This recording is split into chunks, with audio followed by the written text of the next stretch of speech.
ओम शांति, ओम शांति, ओम शांति। ओम शांति।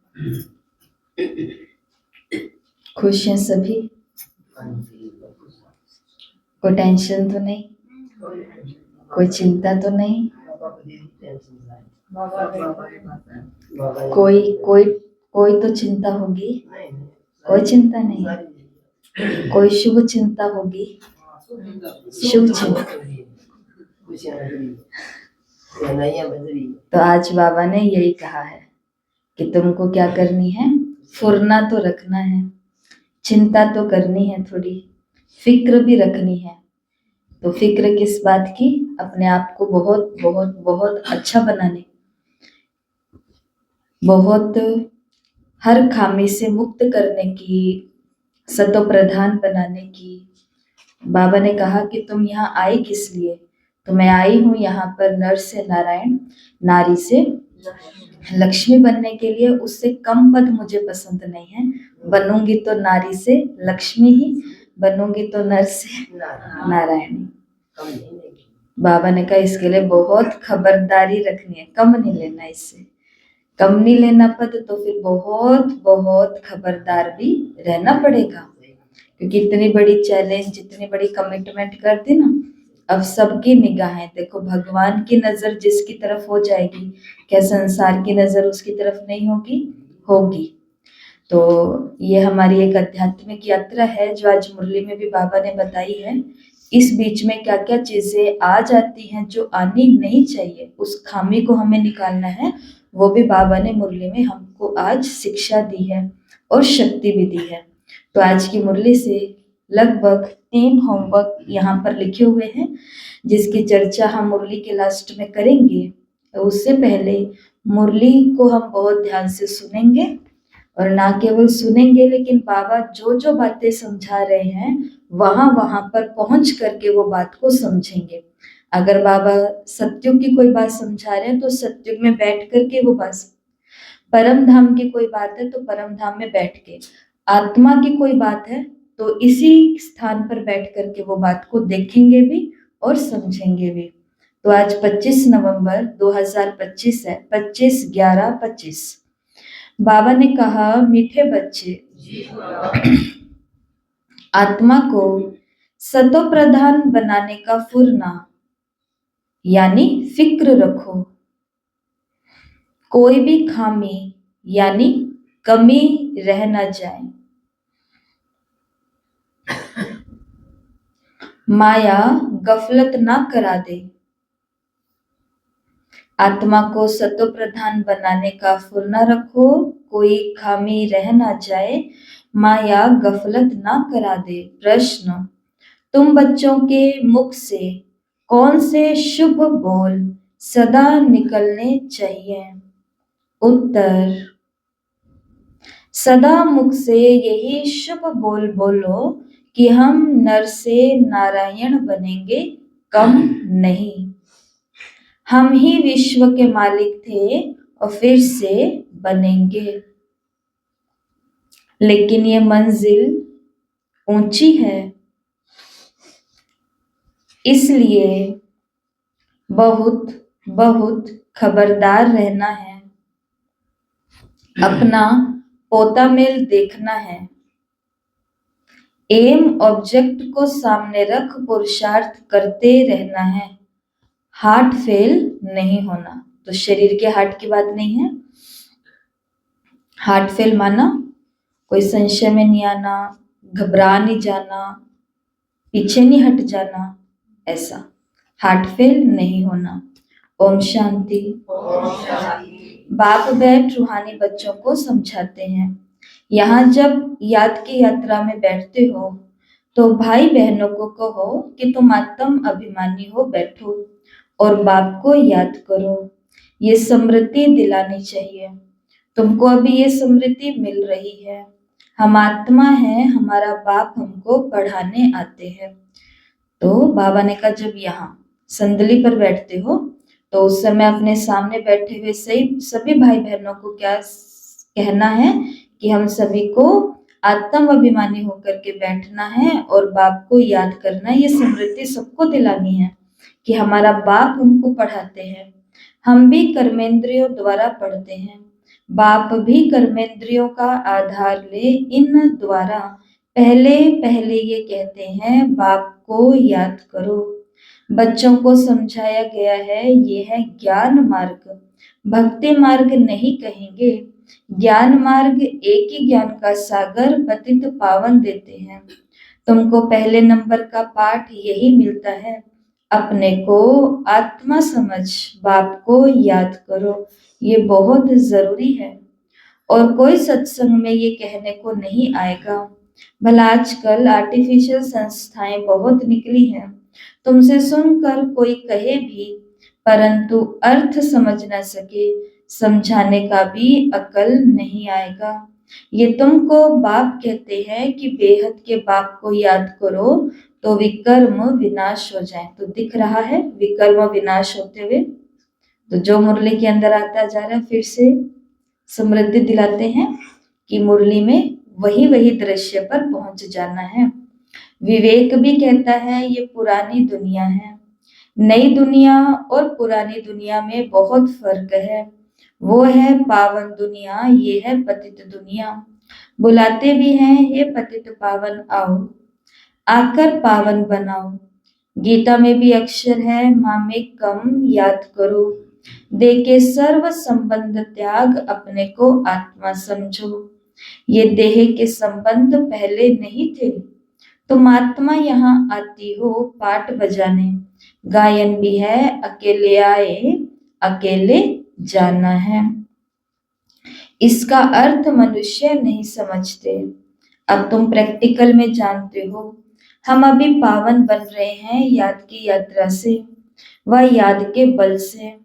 यह है ही राजयोग का बल, वो है हठ योग जिससे मनुष्य थोड़े समय के लिए तंदुरुस्त रहते। सतयुग में तुम कितना तंदुरुस्त रहते हो, हठ योग की दरकार नहीं। तो सतयुग में एक्सरसाइज, जॉगिंग, वॉकिंग ये सब होगा, जिम नहीं होगा, क्योंकि यहाँ पर ही वो स्वास्थ्य भी हम कमा चुके हैं। संडे की मुरली में स्वास्थ्य कैसे मिलेगा तुमको आधा कल्प, जब श्वास सेवा में लगाएंगे, बाबा के याद में लगाएंगे, एक एक सांस को बाबा ने कहा तो सफल करोगे, तो फिर आधा कल्प 2 युगों तक तुमको बिल्कुल स्वस्थ काया मिलेगी, मतलब स्वास्थ्य मिलेगा। तो बाबा ने कहा वहां हठ योग की दरकार नहीं, तो ये सब यहाँ इस छीछी दुनिया में करते हैं। ये है ही पुरानी दुनिया, सतयुग नई दुनिया जो पास्ट हो गई है, उनमें लक्ष्मी नारायण का राज्य था। ये किसी को भी पता नहीं, वहां हर एक चीज नई है। गीत भी है ना, जाग सजनिया जाग नवयुग आए। नवयुग है सतयुग, पुराना युग है कलयुग। अभी इसको कोई भी सतयुग तो नहीं कहेंगे, अभी कलयुग है। तुम सतयुग के लिए पढ़ते हो, ऐसा पढ़ाने वाला तो और कोई भी नहीं होगा जो ये कहे कि इस पढ़ाई से तुमको नई दुनिया में राजाई पद मिलेगा, बाप के सिवाय और कोई बोल न सके। तुम बच्चों को हर बात की स्मृति दिलाई जाती है, गफलत नहीं करनी। बाबा सबको समझाते रहते, कहाँ भी बैठो, धंधा आदि करो, अपने को आत्मा समझ करो। धंधा धोरी में जरा मुश्किलात होती है, तो जितना हो सके टाइम निकाल याद में बैठो, तभी आत्मा पवित्र होगी। तो बाबा को सभी की परिस्थितियां, सभी की स्थितियां मालूम है कि बाबा के बच्चे हैं वो घर गृहस्थ में रहते हैं, जॉब बिजनेस में रहते हैं। तो बाबा ने उन्हों के लिए भी बोला है कि वहां पर बहुत मुश्किलातें भी होती हैं, लेकिन टाइम निकाल कर फिर भी अपने को क्या समझना है, आत्मा समझो, तो आत्मा पवित्र होगी। अंडरलाइन करना, और कोई उपाय नहीं है सिवाय योग के। अभी संसार में कोई भी समस्या का कोई भी हल नहीं है। अब बताओ, आप इतने जन बैठे हो, एक एक प्रॉब्लम का नाम लो जो दुनिया में, हमारे जीवन में, आस पड़ोस में कहीं पर भी चल रही है, बोलना स्टार्ट करो। क्या समस्याएं हैं अभी संसार में? आंखों से दिखना, आंखों से दिखना, हाँ मतलब शरीर, इसमें पूरा शरीर ले लो, ठीक है, कान है, आंख है, मुख है, हार्ट है, किडनी, लीवर, सब कुछ आ गया तो शारीरिक तल पर। तो ये कितना बड़ा समस्या है। अब शरीर का छोटी सी प्रॉब्लम से लेकर के बड़ी सारी प्रॉब्लम का समाधान इस समय क्या है? केवल दवाई, केवल ऑपरेशन नहीं, तो योग। योग से क्या आएगी? शक्ति आएगी। और प्रॉब्लम कौन सी है? धन की। लाइन से बोलेंगे, सबको चांस मिलेगा। बोलते जाओ, बहुत प्रॉब्लम है। चिंता है। चिंता है सबसे ज्यादा। और चिंता किसकी है? चिंता हर पल में 2 मिनट की देरी किसी को होती है तो हम सभी इस बात के अनुभवी है कि हमें अपने प्रियजनों की चिंता हो जाती है, हमें भविष्य की भी चिंता होती है, हमें जीने मरने की हर प्रकार की चिंता होती है। लेकिन इन चिंताओं का भी समाधान क्या है? एक मेडिटेशन, एक राजयोग का अभ्यास। और आजकल क्रोध बहुत है बच्चों में। गुस्सा है, बहुत ज्यादा गुस्सा है, तो उस गुस्से का भी, उस विकार का भी समाधान क्या है? योग है। और परखने की शक्ति कम है, निर्णय की शक्ति कम है, धोखे खा रहे हैं, और ईर्ष्या द्वेष बहुत है। ये तो कब आ जाती है पता ही नहीं चलता, योग में ही आ जाती है। और बोलो बोलो, समस्याएं आती है, झगड़े होते हैं, कलेश होते हैं, कलेश बोलते हैं। एक सेकंड में सीधी बात उल्टी लग जाती है, सहन नहीं होता है। तो ऐसी बहुत सारी कमियां हैं। बच्चे मेहनत कर रहे हैं लेकिन रिजल्ट नहीं आ रहे हैं उनके पक्ष में। वो एक जगह से दूसरी जगह शिफ्ट होना चाहते हैं लेकिन वो प्रबंध नहीं बन रहे हैं।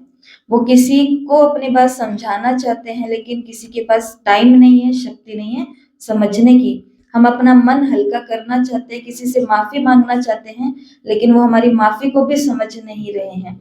ऐसे संसार में छोटी नहीं बहुत बड़ी बड़ी एक देश है सूडान, तो वहां पर देखो कितना बड़ी प्रॉब्लम। ऊपर सैटेलाइट से वहां की गवर्नमेंट को पता चला कि एक शहर है जहाँ पे थोड़ी थोड़ी दूरी में लाल लाल कुछ दिखाई दे रहा है। जब सैटेलाइट को थोड़ा और जूम किया गया तो पता चला लाशों के ढेर वहां पर पड़े हुए हैं।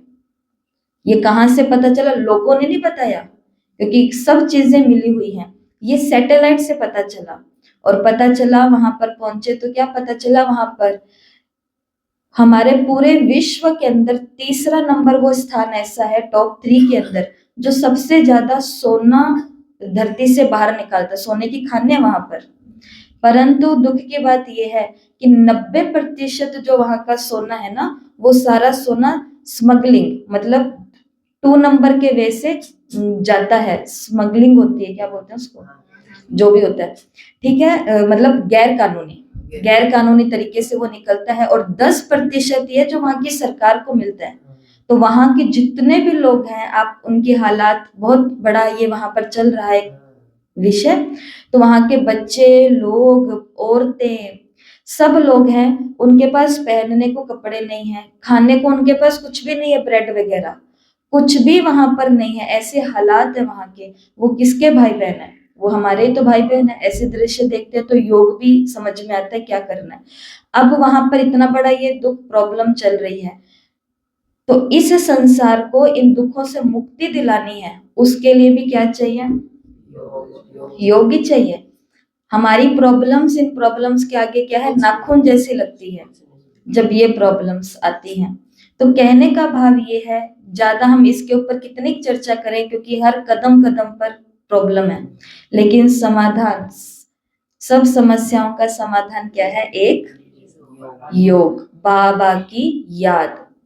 ओरिजिनल, ओरिजिनल याद का मतलब मैं आत्मा हूं और मैं शिव बाबा के सानिध्य में सामीप्य समक्ष बैठी हूं। बस प्रॉब्लम का हल अपने आप होगा, आज नहीं तो कल हल तो होना ही है। तुम राजयोग सीख रहे हो, ये है देखो पुरानी दुनिया। बाबा ने कहा तुम राजयोग सीख रहे हो नई दुनिया के लिए, वहां आयरन एजेड आत्मा जा न सके। माया ने आत्मा के पंख ही तोड़ डाले हैं। आत्मा उड़ती है ना, एक शरीर छोड़ करके दूसरा शरीर लेती है। आत्मा है सबसे तीखा रॉकेट। तुम बच्चों को ये नई नई बातें सुनकर वंडर लगता है। आत्मा कितना छोटा रॉकेट है और उसमें 84 जन्मों का पाठ नुदा हुआ है। ऐसी बातें दिल में याद रखने से उमंग आएगा। स्कूल में विद्यार्थियों की बुद्धि में विद्या याद रहती है ना। तुम्हारी बुद्धि में अब क्या है? बुद्धि कोई शरीर में नहीं है, मन और बुद्धि आत्मा में है। आत्मा ही पढ़ती है, नौकरी आदि सब कुछ आत्मा ही करती है। शिव बाबा भी आत्मा है, परंतु उनको परम कहते हैं। वो ज्ञान के सागर हैं। वो बहुत छोटी बिंदी है, ये भी किसी को पता नहीं। जो उस बाप में संस्कार हैं वही तुम बच्चों में भरे जाते हैं। यहाँ दुनिया से अलग करके ये छोटे छोटे स्थान बाबा के क्यों बने हैं? क्योंकि एक फैक्ट्री खोली गई है भगवान के द्वारा, जहां से वेस्ट मटेरियल को बेस्ट मटेरियल बनाया जाता है। तो शिव बाबा के अंदर जो संस्कार है वही संस्कार बाबा हम बच्चों में भरते हैं। वही बात होगी, जहाँ सोना हो रहा है वहाँ खरीदने वाले है ही नहीं, तो वो ले जा रही है। वो ले और जा रहे हैं। यहाँ जो बाबा आया हुआ है तो बाबा से ले नहीं है, तो वही गरीब ही हुई। वो गरीबी हुए ना। आज 1983 की भट्टियां शुरू होने वाली है, तो उसमें देखना बाबा वो डबल विदेशियों के लिए चली है। क्योंकि अब वो 3 जनवरी 1983 की मुरली है और 18 जनवरी को ओम शांति भवन का उद्घाटन होने वाला है। तो उस उद्घाटन के लिए और 7 फरवरी को एक बड़ी कॉन्फ्रेंस होने वाली है, उसकी प्लानिंग के लिए बाबा आए हैं। उस मुरली में बाबा ने ये बोला कि दूर वालों ने पा लिया, पास वालों ने अभी तक समझा ही नहीं है। तो ये वही बात होगी ना, तभी तो दूसरे लोग आते हैं, फिर वो उसका आक्रमण और ये सब चीजें होती हैं, तो गफलत हो जाती है, वो जगा जाते हैं। तो शिव बाबा ने क्या बोला कि जो बाबा में संस्कार है वो अभी तुम में भरे जाते हैं। अभी तुम योग बल से पावन बन रहे हो और उसके लिए पुरुषार्थ तो करना पड़ेगा। बाबा बाबा करके हम वो अवस्था को नहीं प्राप्त कर सकते, संपूर्णता को, उसके लिए तो करना पड़ेगा। पढ़ाई में फुरना रहता है ना कि कहाँ हम फेल ना हो जाएं। इसमें पहले नंबर की सब्जेक्ट यही है कि हम आत्मा सतो प्रधान बने, कुछ खामी ना रह जाए, नहीं तो नापास हो जाएंगे। माया तुमको हर बात में भुलाती है। आत्मा चाहती भी है कि चाट रखें, सारे दिन में कोई आसुरी काम ना करें, परंतु माया चाट रखने नहीं देती। इसके लिए आज बस 2 शब्दों का चार्ट आपके लिए तैयार किया गया है। ये ऑडिट है जो रात को हमको चेक करनी है। सीए के अकाउंटेंट है, वो अकाउंट बनाता है, खाता भाई, लेकिन सीए है वो उसके ऊपर सिग्नेचर करता है, ऑडिट का मिलान करता है कि राइट है कि रॉन्ग है कि क्या है। तो आज हमको भी अपना थोड़ा सा सेल्फ ऑडिट चार्ट, पोता मेल थोड़ा सा देखना है। बाबा ने कहा ये माया है ना, तुमको मेरे बच्चे तो रखना चाहते हैं, परंतु माया है वो बच्चे को चाट नहीं रखने देती। तुम माया के चंबे में आ जाते हो। दिल कहती है पोता मेल रखें। व्यापारी लोग हमेशा फायदे नुकसान का पोता मेल रखते हैं, तुम्हारा तो ये बहुत बड़ा पोता मेल है। 21 जन्मों की कमाई है, इसमें गफलत नहीं करनी चाहिए। बहुत बच्चे गफलत करते हैं। इस बाबा को तो तुम बच्चे सूक्ष्म वतन में, स्वर्ग में भी देखते हो। बाबा भी बहुत पुरुषार्थ करते हैं, वंडर भी खाते रहते हैं। बाबा की याद में स्नान करता हूँ, बाबा की याद में भोजन खाता हूँ, फिर भी भूल जाता हूँ, फिर याद करने लग जाता हूँ। सिंपल। 2 दिन पहले अपने एक माता आए और वो बोलते कि दीदी मैं याद करते करते कहीं और ही पहुंच जाती हूँ। तो मैंने कहा कहीं और से फिर पे याद पे आ जाओ। तो कहते मैं क्या करूं? मैंने कहा कुछ नहीं करना, जहां पहुंच गए हैं वहां से निकल करके फिर वहीं पहुंच जाना जहां पे मैं पहले थी। कहते फिर बार बार ऐसा होता है। तो मैंने कहा बार बार आते जाओ। बच्चा बार बार सीढ़ी चढ़ता है तो माँ रसोई का, कपड़े लत्ते का, रिश्तेदारों का, सब कुछ करते करते कितने बार ही उधर भागती है। तो ऐसे ही है, इतना यही समाधान है इसका, इसके अलावा कोई समाधान नहीं है। बाबा ने कहा कि मैं भूल जाता हूँ तो फिर से याद करने लग जाता हूँ। बड़ी सब्जेक्ट ये है, इस बात में कोई भी मतभेद नहीं आ सकता। गीता में भी है कि देह सहित देह के सब धर्म छोड़ो, बाकी रही आत्मा। देह को भूल अपने को आत्मा समझो। आत्मा ही पतित तमो प्रधान बनी है। मनुष्य फिर कह देते हैं आत्मा निर्लेप है, आत्मा सो परमात्मा, परमात्मा सो आत्मा है। इसलिए समझते हैं कि आत्मा में कोई लेप छेप नहीं लगता। तमोगुणी मनुष्य शिक्षा भी तमोगुणी देते हैं, सतोगुणी बना न सके। भक्ति मार्ग में तमो प्रधान बनना ही है। हर एक चीज पहले सतो प्रधान फिर सतो रजो तमो में आती है। कंस्ट्रक्शन और डिस्ट्रक्शन होता है, स्थापना और विनाश होता है। बाप नई दुनिया का कंस्ट्रक्शन कराते हैं तो फिर पुरानी दुनिया का विनाश हो जाता। भगवान तो नई दुनिया रचने वाला है, ये पुरानी दुनिया बदल कर नई होगी। नई दुनिया के चिन्ह तो ये लक्ष्मी नारायण है ना, ये नई दुनिया के मालिक हैं। त्रेता को नई दुनिया नहीं कहेंगे, कलयुग को पुराना, सतयुग को नया कहा जाता है। कलयुग अंत और सतयुग आदि का ये है संगम युग। कोई एमए, कोई बीए पढ़ते हैं तो ऊंच बन जाते हैं ना। तुम इस पढ़ाई से कितने ऊंचे बनते हो? दुनिया इस बात को नहीं जानती कि इनको इतना ऊंच किसने बनाया। अभी तुम आदि मध्य अंत को जान गए हो, जबकि सबके जीवन कहानी को तुम जानते हो। ये है नॉलेज। भक्ति में नॉलेज नहीं है, सिर्फ कर्म कांड सिखाते। भक्ति अथाह है, कितना वर्णन करते, बहुत खूबसूरत दिखाई पड़ती है। बीज में क्या खूबसूरती है, इतना छोटा बीज कितना बड़ा हो जाता है। वृक्ष सुंदर के बीज सुंदर, वृक्ष सुंदर होता है। सुंदरता, आकर्षण, फल, पत्ते, रंग और गुण, वो सारा तो उसके अंदर है ना। बीज के अंदर क्या है? खूबसूरती भी नहीं है, रंग भी नहीं है, जरा सा है, दिखता भी नहीं है। बाबा ने कहा उसी प्रकार से किसकी खूबसूरती आज बाबा ने बताई है? भक्ति में बहुत आकर्षण है, बहुत खूबसूरती है ना। बाकी बीज में क्या खूबसूरती है? भक्ति का ये झाड़ है, अथाह कर्म कांड है। ज्ञान का गुटका तो एक ही है, मन मनाभव। बाप कहते हैं तमो प्रधान से सतो प्रधान बनने के लिए मुझे याद करो। तुम कहते भी हो हे पतित पावन आकर हमको पावन बनाओ। रावण राज्य में सब पतित दुखी हैं, राम राज्य में सब है पावन सुखी। राम राज्य, रावण राज्य नाम तो है ना। राम राज्य का किसी को भी पता नहीं सिवाय तुम बच्चों के। तुम अब पुरुषार्थ कर रहे हो, 84 जन्मों का राज तुम्हारे सिवाय और कोई जानते नहीं। भल करके कहते हैं भगवान वाच मन मना भव। सो क्या ऐसे थोड़े कोई समझेंगे कि तुमने 84 जन्म पूरे लिए हैं, अब चक्र पूरा होता है। गीता सुनाने वालों को जाकर सुनाओ गीता पर क्या बोलते हैं। तुम्हारी बुद्धि में तो अब सारा ज्ञान टपकता रहता है। बाबा पूछते हैं आगे कभी मिले हो राजबहन? बाबा से पहले कभी मिले हो? कब? 5000 साल पहले। विमला माता जी, बाबा से पहले कभी मिले हो? यहाँ आने से पहले नहीं मिले थे? जमुना बहन क्या कहते हो, मिले हैं? बाबा पूछते हैं कि पहले कभी मिले हो? तो कहते हैं हाँ बाबा, कल्प पहले भी मिले थे।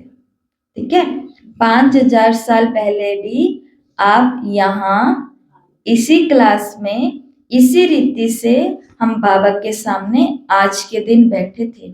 और जब हमने पाया उससे पहले हमने कल्प पहले भी पाया था। मधुबन जा रहे हैं तो बाबा वहां पूछेगा, विमला माता जी को कह दो। मधुबन जा रहे हो तो बाबा वहां पूछेगा कि बच्ची पहले कभी मिली हो? तो बाबा को कहना हाँ बाबा, पहली बार थोड़ी ना आई हूँ माउंट आबू, मैं तो हर कल्प में आपके पास आती हूँ। ठीक है, खुश हो गए। ठीक है, देखो रिश्ते कैसे बन जाते हैं कुछ पता ही नहीं चलता। कहाँ पर इनके पुत्र वधू और हम एक साथ पढ़ते थे, और कहाँ पर उनकी मदर इन लॉ यहाँ बैठ करके ज्ञान को सुन रही है। वो लोग कहाँ हैं और कहाँ वो लोग हमारे साथ इनको माउंट आबू भेज रहे हैं। तो ये बात बहुत पहले बाबा ने हमको समझा दी थी। मतलब हमारी बुद्धि ने इस बात को समझ लिया था कि मैं 12 साल से संगम युग पर हूँ, नए जन्म में है ना, तो मतलब हमारा जितने भी साल हुए हैं, तो मैं 12 साल से संगम युग पर हूँ। इस 12 साल के अंदर अंदर जो लोग मुझे मिले, मतलब रिश्तेदार जो है वो तो हैं, लेकिन उसके उपरांत जो भी मित्र संबंधी आस पड़ोस संपर्क वाले जो भी हैं, ये संगम पर मुझसे टकराए है ना, इसका मतलब ये लंबी यात्रा वाले हैं। लंबी यात्रा वाले तो लास्ट में आकर के सारे हिसाब किताब कंप्लीट होने हैं ना, तो इसलिए संगम की एक एक आत्मा को सकाश भेजना, सहयोग देना, बाबा का परिचय देना, वो किसका कर्तव्य है? क्योंकि वो आत्मा आज नहीं कल नहीं 10 साल बाद भी यहीं पर ही आने वाली है। उसका माध्यम कोई और बन जाएगा। अब कहाँ से वो इनके पड़ोस में आए, कुसुम बहन इनको लेकर के और ये हो गया। तो हर चीज ऐसे जुड़ी हुई है कड़ी से कड़ी। ऐसे आप सभी के साथ अनुभव है, हम सभी के साथ अनुभव है। तो बाबा ने हमको क्या समझाया कि अभी तो तुम्हारी बुद्धि में ये ज्ञान टपकता रहता है। बाबा को कहते हैं, हाँ बाबा कल्प पहले भी मिले थे। बाबा पूछते हैं और तुम उत्तर देते हो अर्थ सहित, ऐसे नहीं कि तोते मिसल कह दो। टीचर सिखा के आई है। बाबा ने पक्का बच्चा तो कितनी परिस्थिति है, बाबा बिना देखो उसको नहीं आने देगा। पक्के बच्चे को बाबा नहीं हिलने देता। अच्छा फिर बाबा आगे क्या पूछते हैं, क्यों मिले थे और क्या पाया था? तो तुम कह सकते हो हमने विश्व का राज्य पाया था। अब उसमें सब कुछ आ जाता है। बल तुम कहते हो नर से नारायण बने थे, परंतु विश्व का मालिक बनना, उसमें राजा रानी और डेटी डिनाइस्टी सब है। उनका मालिक राजा रानी प्रजा सब बनेंगे। इसको कहा जाता है शुभ बोलना। कहते हैं ना कि सुबह सुबह शुभ शुभ बोलो, शुभ शुभ बोलो। तो बाबा ने कहा कि यह है सबसे शुभ बोलना। हम तो नर से नारायण बनेंगे, कम नहीं। बाप कहते हैं हाँ बच्चे, बच्चे कहते हैं कि बाबा नर से नारायण बनेंगे, कम नहीं। ठीक है, बच्चे कहते हैं हाँ, बाबा कहते हैं हाँ बच्चे, अब पूरा पुरुषार्थ करो। बाबा तो ऊंचा उठाते हैं बच्चों को, लेकिन यथार्थ भी बताते हैं कि हाँ ये तो बहुत अच्छी बात करी कि नर से नारायण बनो भाई, कम क्यों बनो, लेकिन बनेंगे कैसे? पूरा पूरा करेंगे, करना ही है।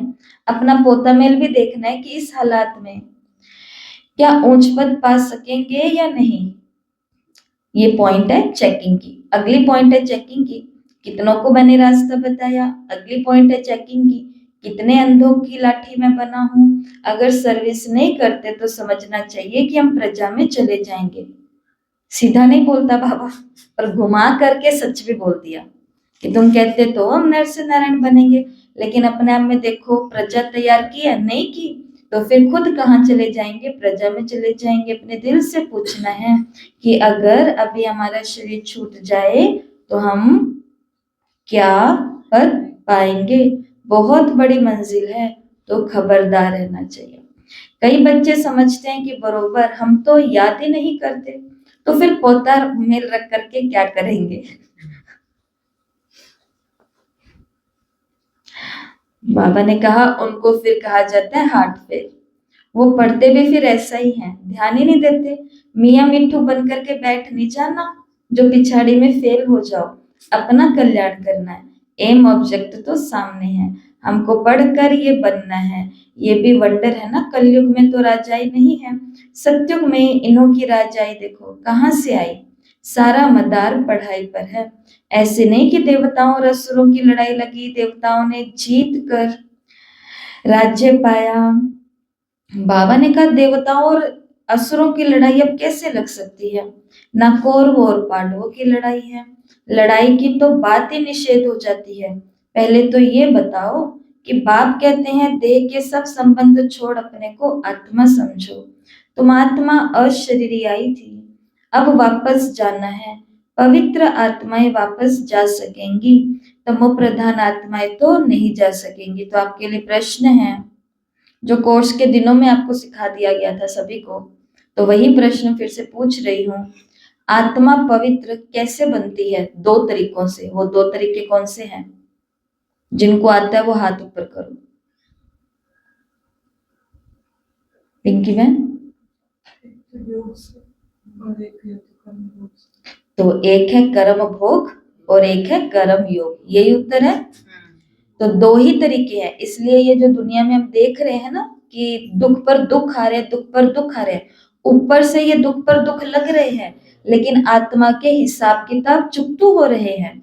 मतलब आत्मा के हिसाब किताब चुकतू होने का मतलब है आत्मा प्योर बन रही है, उससे उसकी जो बोझ है वो उतर रहे हैं, मतलब आत्मा हल्की बन रही है, ऐसा। और दूसरा है कर्म योग।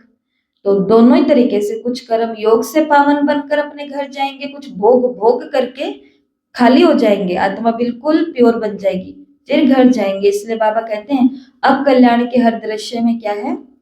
कल्याण है। ये बहुत बाबा ने हमको गहरी शिक्षा दी है। तो तमो प्रधान आत्मा नहीं जा सकती हैं, आत्मा के पंख ही टूटे हुए हैं, माया ने पतित बनाया है। तमो प्रधान होने के कारण इतना दूर होली जगह पर नहीं जा सकते, पवित्र जगह पर। अभी तुम्हारी आत्मा कहेगी कि हम असुर परम धाम के रहने वाले हैं, यहाँ ये 5 तत्वों का पुतला लिया है पाठ बजाने के लिए। मरते हैं तो कहते हैं स्वर्गवासी हुआ। कौन? वहां शरीर गया या आत्मा गई? शरीर तो जल गया, बाकी रही आत्मा। अब वो स्वर्ग में जा नहीं सकती। मनुष्यों को तो जिसने जो सुनाया वो कहते रहते। भक्ति मार्ग वालों ने भक्ति सिखलाई, ऑक्यूपेशन किसी को पता नहीं। शिव की पूजा सबसे ऊंची करते हैं, ऊंचते ऊंच शिव हैं, उनको ही याद करो, सिमरण करो। माला भी देते हैं, शिव शिव कहते माला फेरते रहो। बिगर अर्थ माला उठाए शिव शिव कहते रहेंगे। अनेक प्रकार की शिक्षाएं गुरु लोग देते हैं। यहाँ तो एक ही बात है, बाप खुद कहते हैं मेरे को याद करने से विकर्म विनाश होंगे, शिव शिव मुझसे कहना भी नहीं है। बाप का नाम बच्चा थोड़ी सिमरण करता है, अपने पापा को, अपने पिताजी को नाम से बुलाते हैं। तो बाबा ने कहा नाम थोड़ी सिमरन करता है, ये है सब गुप्त, किसी को भी पता नहीं कि तुम क्या कर रहे हो। लेकिन देखो कभी कभी बुद्धि बहुत उदास हो जाती है, भटक जाती है, नहीं योग लगता, तो उस समय इन मंत्रों का आधार ले लेना। जो मेरा बाबा प्यारा बाबा शिव बाबा, मेरा बाबा प्यारा बाबा शिव बाबा, मेरा बाबा प्यारा बाबा शिव बाबा। 108 की माला बैठ करके भले ही फेर लेना, फिर से बुद्धि किस पे आ जाएगी? ट्रैक पर आ जाएगी। क्योंकि हम केवल बोलते नहीं हैं, हम परम धाम में चमकते हुए शिव बाबा को देखते भी हैं।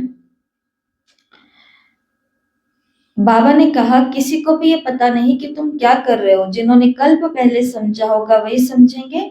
नए नए बच्चे आते रहते हैं, वृद्धि को पाते रहते हैं।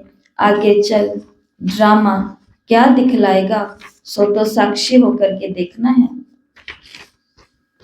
पहले से बाबा साक्षात्कार नहीं कराएंगे कि ये होगा, फिर तो आर्टिफिशियल हो जाए ना। ये बड़ी समझने की बातें हैं, तुमको समझ मिलती है। भक्ति मार्ग में भी समझते जानते हो, ड्रामा में भक्ति की भी नोंद है। अभी तुम बच्चे जानते हो हम इस पुरानी दुनिया में रहने वाले नहीं हैं। स्टूडेंट को ये पढ़ाई बुद्धि में रहती है, तुमको भी मुख्य मुख्य पॉइंट्स बुद्धि में धारण करनी है। नंबर 1 बात, अल्फ पक्का करो तब आगे चलो, नहीं तो फालतू पूछते रहेंगे।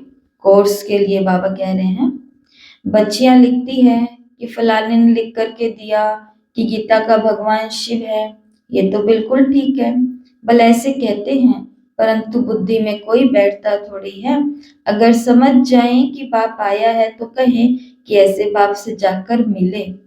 क्या कहा बाबा ने कि बहनें कोर्स कराती है ना, तो फिर बाबा को बताती है कि बाबा आज मैंने इसको समझाया और उसने आगे से लिख करके भी दिया है कि हाँ मेरे को ज्ञान समझ में आ गया, गीता का भगवान शिव है। आगे से बाबा ने बच्चियों को समझाया कि हाँ समझ में तो आ गया, लेकिन तुम ये मत समझना कि उनको समझ में आ गया, उसकी परख होती है। जिसको समझ में आ गया कि मधुबन में अब्बा आया हुआ है, आबू में अब्बा है, तो वो हाथों हाथ क्या कहेंगे कि हमें भी मधुबन लेकर के जाओ। हमें क्या करना पड़ेगा, हमें भी जाना है। आप कब जा रहे हो? अब देखो कितने लोगों को रोका गया है कि अभी आप नहीं जा सकते इसमें बाबा मिलन में, लेकिन वो तैयारी कर रहे हैं कौन से बाबा मिलन की?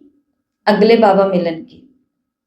तो बाबा ने कहा अगर निश्चय हो गया किसी को तो वो पहली टिकट कहाँ की कटवाएगा? मधुबन। वो मधुबन जाए बिना अब हम रह सकते हैं? हम रोज जाते हैं और हमारा जी करता है कि हम बस घर से हमें छुट्टी मिले, फारिग होएं और मधुबन पहुंच जाएं। तो बाबा बहनों को थोड़ा सा यहाँ पर समझाते भी हैं कि ऐसे एकदम से मान भी नहीं जाना। भल अगर कहें, ऐसा अगर कहें तो समझ में आए कि बुद्धि में थोड़ा बैठता है। वर्षा ले लेवे, एक को भी निश्चय नहीं बैठता, नहीं तो फट से एक की भी तो चिट्ठी नहीं आती है। भल करके लिखते हैं कि आपकी नॉलेज बहुत अच्छी है, परंतु इतनी हिम्मत नहीं होती जो समझे। वाह ऐसा बाबा जिससे हम इतना समय दूर रहे, जिसके लिए भक्ति मार्ग में धक्के खाए, और वो बाप विश्व का मालिक बनाने आए हैं, तो भाग्य भाग्य आए कि बस यही करना है। ये लो जी ये किया और भाग करके कहाँ पहुंच गए? बाबा से मिलने के लिए।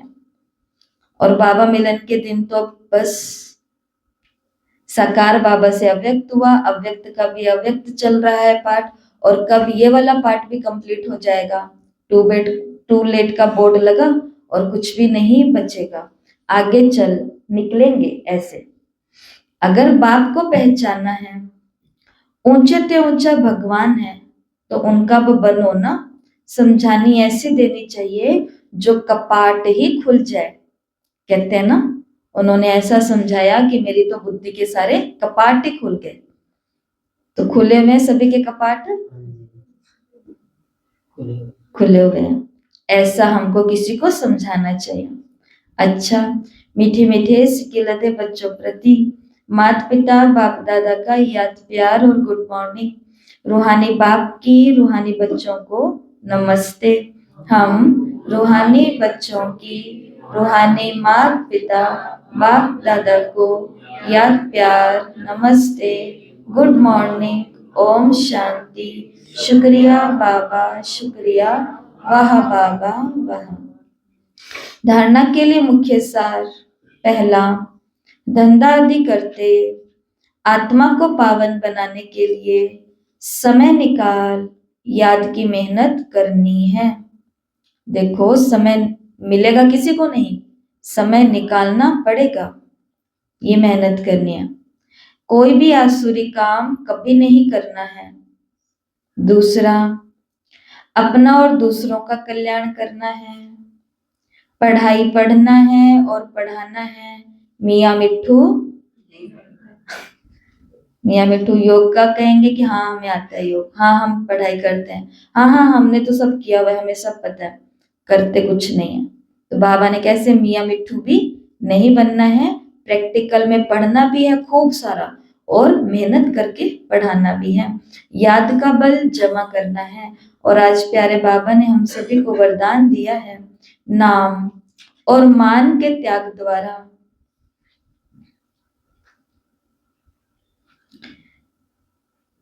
नाम और मान के त्याग द्वारा सर्व का प्यार प्राप्त करने वाले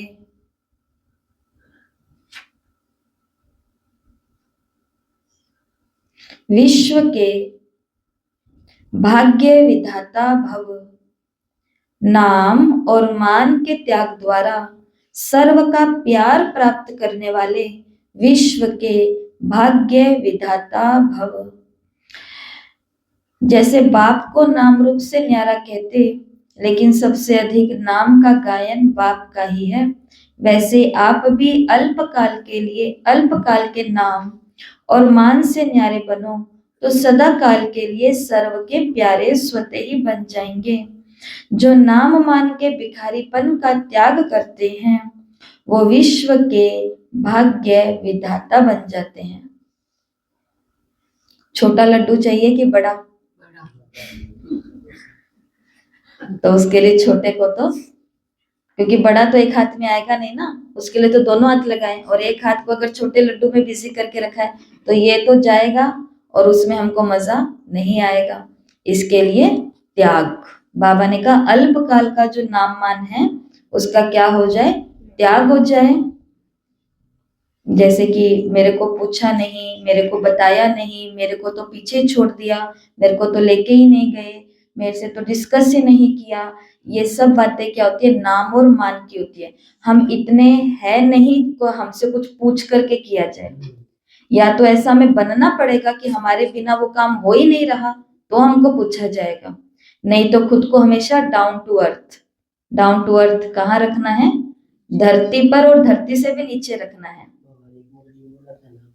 कि आपको क्यों कैसे क्या करना ही नहीं है। तो ये झूठा नाम मान होता है। तो इसके लिए इस नाम मान से भिखारी पने को त्याग करेंगे तो विश्व के क्या बन जाएंगे? भाग्य विधाता बन जाएंगे।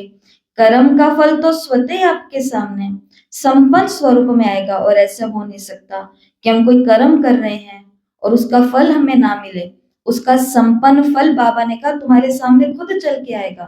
थोड़े समय का नाम मान नहीं मिला, नो प्रॉब्लम। इसलिए अल्पकाल की इच्छा मात्रम अविद्या बनो, कच्चा फल नहीं खाओ, उसका त्याग करो तो भाग्य आपके पीछे आएगा।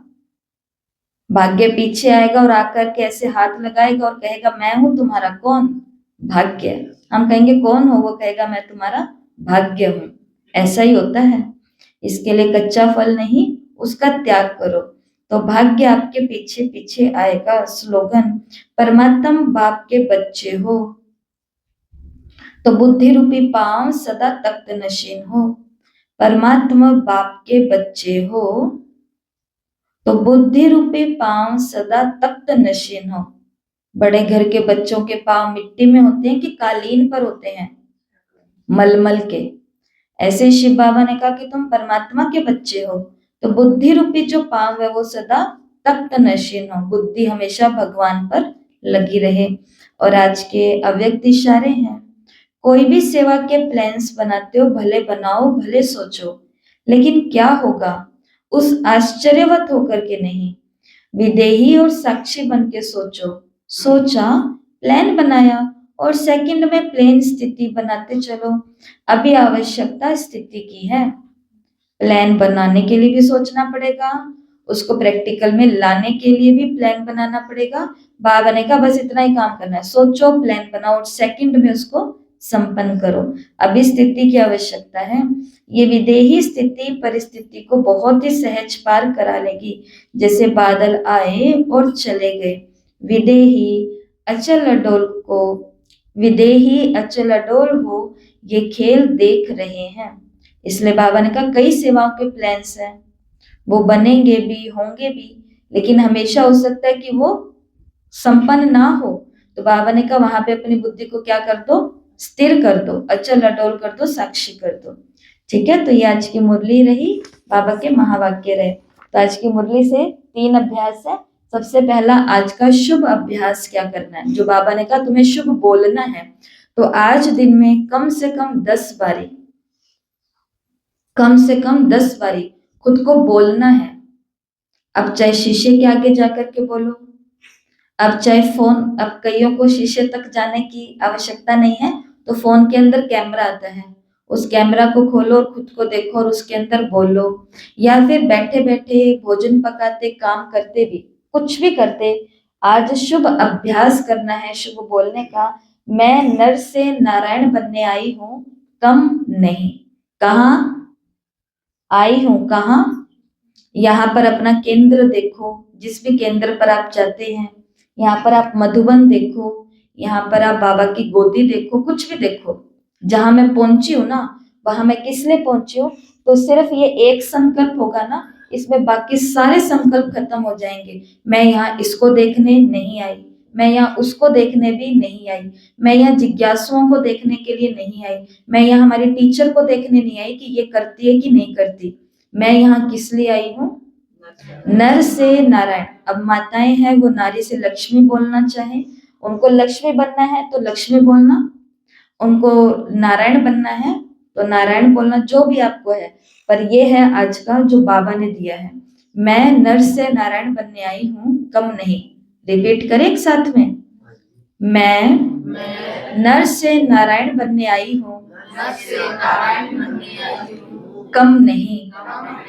मैं नर से नारायण बनने आई हूँ, कम नहीं। ये आज का पहला अभ्यास है। 10 बारी बोलना है, 2 बारी यहाँ बोल दिया, लेकिन अभी भी 10 बारी ही बोलना है। कोई श्रीमत दिल्ली करे, धारणा दिल्ली करे तो उसके सामने बोलो मैं नर से नारायण बनूंगी, कम नहीं। कम नहीं बनूंगी, कम नहीं है, कम हुई नहीं तो ना कम बनना है ना कम हूँ, ज्यादा ही हूँ।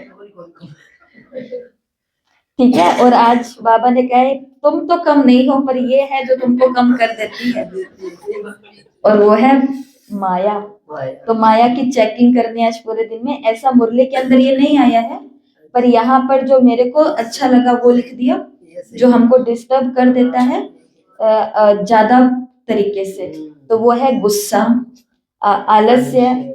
और आलस 2 चीजों में ज्यादा आता है, जो कल भी बाबा ने बोला जब योग की बारी आती है तो गफलत हो जाती है, सेवा होती है तो भी कहीं ना कहीं आलस आ ही जाता है, पढ़ाई में आलस आ ही जाता है। तो गुस्सा, आलस, आलोचना, किसी की भी आलोचना हो रही है या मेरी आलोचनाएं हो रही है तो इसको, और मन मुटाव। तो आज पूरा दिन में चेक करना है कि माया ने किसी भी तरीके से मेरे को कहीं पर गफलत में तो नहीं लाया, नहीं लाया तो काटा, लाया तो टिक, अब कौन सा आया, तो उसकी चेकिंग करनी है। भले उसने नुकसान कराया पर उसको निकालना है अपने हृदय से, और अपनी कॉपी में लिखना है कि आज माया का ये रूप मेरे लिए रुकावट बना। ठीक है।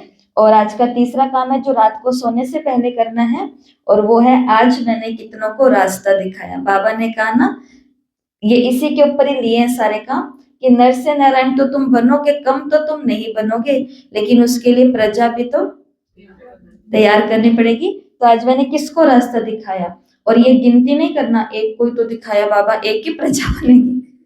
आपको पता ही नहीं, हमको पता ही नहीं है, आपको क्या, हम अपनी बातें कर रहे हैं। हम आत्माओं को पता भी नहीं है कि जिस एक को हमने रास्ता दिखाया है, वो एक आज बैठे बैठे कितनों को रास्ता दिखा रही है। तो कमीशन मिलेगा कि नहीं मिलेगा? मिलेगा ही मिलेगा।